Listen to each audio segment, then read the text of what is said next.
السلام علیکم دوستوں، میں حربینہ خان اور آپ دیکھ رہے ہیں سوشل بکٹ ٹی وی۔ دوستوں، آج میں آپ کو جو 2 فرشتوں کا واقعہ سنا رہی ہوں ان کا ذکر قرآن پاک میں ہے کہ کس طرح ایک عورت نے پاک فرشتوں کو اتنا بڑے گناہ میں ملوث کیا کہ انہوں نے شراب پینا، زنا کرنا اور قتل جیسا گناہ کیا۔ دوستوں، اس ویڈیو کو آگے لیے چلتے ہیں، مگر پلیز اس سے پہلے ہمارے چینل کو سبسکرائب کر کے بیل آئیکن کو پریس کر دیں تاکہ ہماری ہر نئی آنے والی ویڈیو کا آپ کو نوٹیفیکیشن ملے۔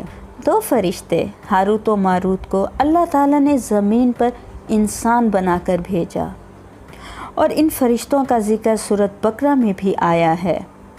اللہ تعالیٰ نے آسمانی دنیا کے پردے ہٹا دیے اور فرشتوں نے زمین پر دیکھا۔ وہ دیکھتے ہیں کہ اہل زمین گناہوں میں مبتلا ہے، ان میں شراب نوشی ہے، زنا ہے، جھوٹ اور قتل و غارت ان میں عام ہے۔ تو فرشتوں نے یہ نظارہ دیکھ کر اللہ تعالیٰ سے شکایت کی کہ ان لوگوں کو تو زمین پر عبادت و اطاعت کے لیے بھیجا گیا تھا، اور ان کی حالت یہ ہے کہ یہ گناہوں میں مبتلا ہیں اور آپ ان کی پکڑ بھی نہیں کرتے۔ فرشتوں کو انسانوں کے اعمال سے بیزاری ہوئی اور انہوں نے انسانوں کے حق میں بد دعا کی۔ اللہ تبارک و تعالیٰ نے فرمایا، میری ذات اہل زمین سے پردے میں ہے، اس لیے ان پر میرا خوف کم ہے، اور چونکہ تم ہر وقت میرے پاس رہتے ہو، اس لیے تم پر جس درجے کا خوف طاری ہے اس درجے کے انسانوں پر نہیں ہے، لہٰذا اس لیے انسانوں سے گناہ ہو جاتے ہیں۔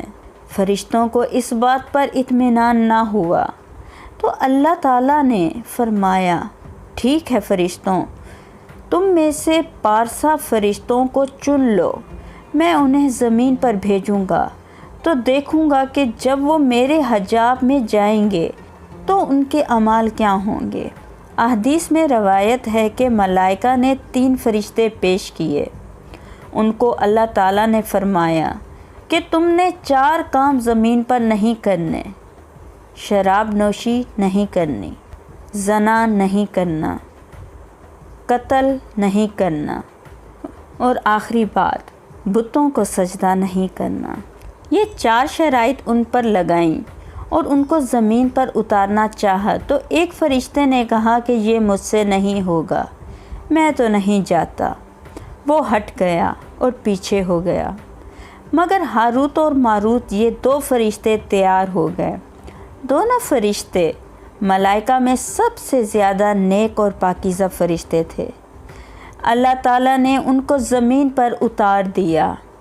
حضرت علی سے روایت ہے کہ وہ حضرت ادریس کا زمانہ تھا۔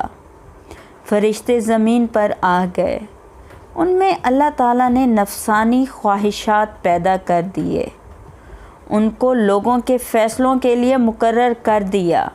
لوگ ان کے پاس اپنے مسائل کے حل کے لیے آتے تھے۔ ایک طویل زمانہ اس میں گزر گیا، یہاں تک کہ ایک دن ایک خاتون آئی، وہ بہت حسین و جمیل تھی۔ حضرت علی فرماتے ہیں کہ اس کے حسن و جمال کا یہ عالم تھا کہ جیسے زہرہ ستارہ تمام ستاروں میں سب سے زیادہ خوبصورت ستارہ ہے۔ وہ آئی اور اس نے اپنا مسئلہ بیان کیا تو ان فرشتوں میں اللہ تعالیٰ نے جو نفساتی خواہشات رکھی تھیں اس حسین و جمیل عورت کو دیکھتے ہی بھڑک اٹھیں اور خاتون کو برائی کی دعوت دی اور اسے کہا کہ تم اپنا بدن ہمیں پیش کرو۔ اس خاتون نے کہا کہ میری ایک شرط ہے، میرے پاس ایک بت ہے، تم پہلے اس بت کو سجدہ کرو، جب تم میرے دین کے ہم نوا ہو جاؤ گے تو میں تمہاری بات پوری کر دوں گی۔ انہوں نے کہا کہ ہماری توبہ، یہ شرک ہے، ہم سے نہیں ہوگا۔ وہ خاتون اتنی سی بات کہہ کر چلی گئی۔ پھر کچھ عرصہ گزرا جتنا کہ اللہ تعالیٰ کو منظور تھا، خاموشی رہی، اور اس کے بعد خاتون پھر آئی، انہوں نے پھر وہی بات کہی تو خاتون نے کہا کہ میری ایک شرط ہے، تم میرے شوہر کو قتل کر دو، میں تمہاری خواہش پوری کر دوں گی۔ تو انہوں نے کہا کہ قتل تو گناہ کبیرہ ہے، یہ تو ہم نہیں کر سکتے۔ تو اس خاتون نے کہا اچھا میرے پاس شراب ہے، تم لوگ شراب پی لو۔ تو انہوں نے آپس میں مشورہ کیا کہ شراب تو چھوٹی سی چیز ہے، شراب پی لیتے ہیں، اس سے کچھ نہیں ہوگا۔ ایک روایت میں آتا ہے کہ یہ فرشتے اس کے گھر میں پہنچ گئے، وہاں جا کر انہوں نے شراب پی، اور جب شراب پی تو وہ مدہوش ہو گئے، اور اسی دوران انہوں نے اس عورت سے صحبت بھی کی اور اس کے شوہر کو بھی اس ڈر سے قتل کر دیا کہ کہیں اس کا شوہر منہ نہ کھول دے اور لوگوں کو بھی بتا نہ دے، اور اس بت کو بھی سجدہ کیا۔ اللہ تعالیٰ نے آسمان کے پردے کھول دیے اور سارے ملائکہ یہ نظارہ دیکھ رہے تھے۔ وہ بہت پریشان ہو گئے اور کہا کہ یہ کیا ہو گیا؟ سارے فرشتے استغفار کہنے لگے اور کہا یہ تو خواہشات کا نتیجہ ہے، اور جب کوئی حجاب میں چلا جائے تو ایسا ہی ہوتا ہے۔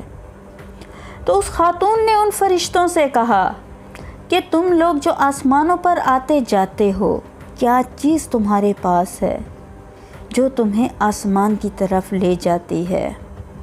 تو انہوں نے کہا کہ ہمارے پاس اسم اعظم ہے۔ اس عورت نے کہا کہ مجھے بھی اسم اعظم دو، مجھے بھی آسمانوں پر لے چلو۔ فرشتے اس خاتون کو بھی ساتھ لے کر چلے گئے۔ جب آسمان پر پہنچے تو زہرہ کو تو لے لیا گیا اور ان فرشتوں کے پر کاٹ کر انہیں زمین پر پھینک دیا گیا۔ ایک عرصے تک یہ پھرتے رہے اور انہیں پتہ چلا کہ ایک نبی ہے جو جمعے کے بعد دعا کرتا ہے اور وہ دعا قبول ہوتی ہے۔ انہوں نے سوچا کہ اس نبی کے پاس جا کر ہم دعا کراتے ہیں، شاید ہماری توبہ قبول ہو جائے۔ تو جب یہ نبی کے پاس پہنچے تو انہوں نے کہا اللہ تعالیٰ کی طرف سے تمہیں 2 اختیارات دیے گئے ہیں کہ تم لوگ دنیا کے عذاب برداشت کرو یا آخرت کا۔ تو انہوں نے آپس میں مشورہ کیا اور کہا دنیا تو فانی ہے، ہم دنیا کے عذاب برداشت کر لیں گے۔